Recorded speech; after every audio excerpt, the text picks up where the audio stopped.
Nous allons donc utiliser la calculatrice en mode équat, abréviation de équation, pour résoudre en fait f de x égale à 0, c'est-à-dire pour trouver les racines d'un polynôme, soit du second, soit du troisième degré.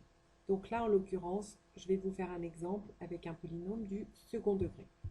Donc on va dans le menu, on choisit le mode équat,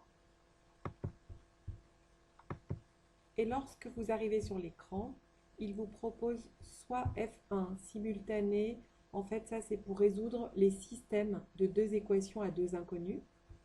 F2, c'est polynomial, c'est ce qui nous intéresse ici pour un polynôme. Le solver étant une autre option.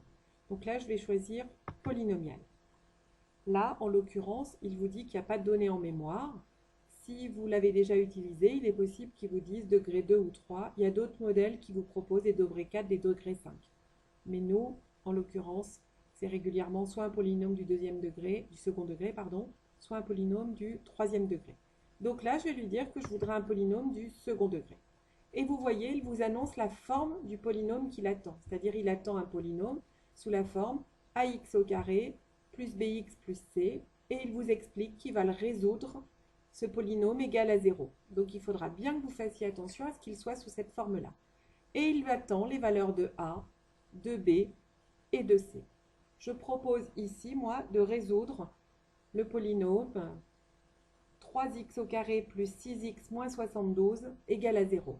Donc 3x au carré, ce qui veut donc dire que a vaut 3. Donc je saisis 3, je fais entrer. Vous voyez qu'automatiquement, il vous demande maintenant la valeur de b, qui en l'occurrence ici était 6. Je fais entrer. Et il attend la valeur de c, qui est moins 72.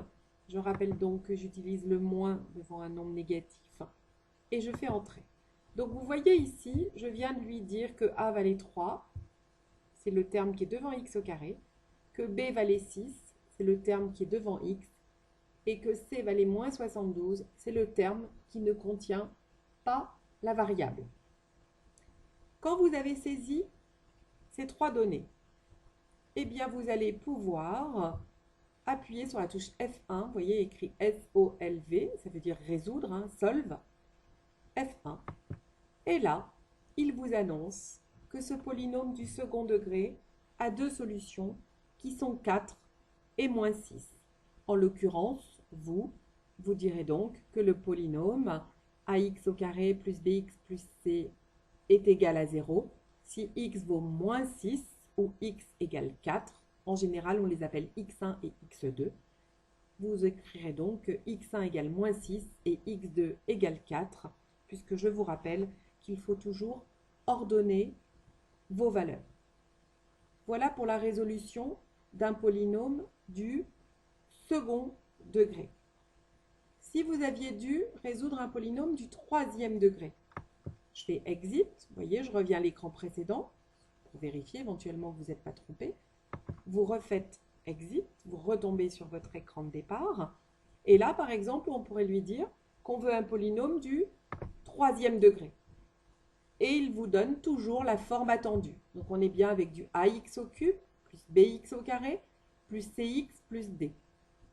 Ici, par exemple, si nous faisons la résolution de l'équation, par exemple, x au cube, donc x au cube, ça veut dire que devant x au cube, il y a 1, plus 3x au carré, donc ça veut dire que b vaut 3, moins 72x, ça voudrait dire que c vaut moins 72, plus 10, ce qui voudrait dire que d vaut 10.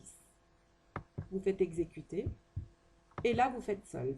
Et il vous donne en l'occurrence ici les trois valeurs de x pour lesquelles cette fonction est égale à 0.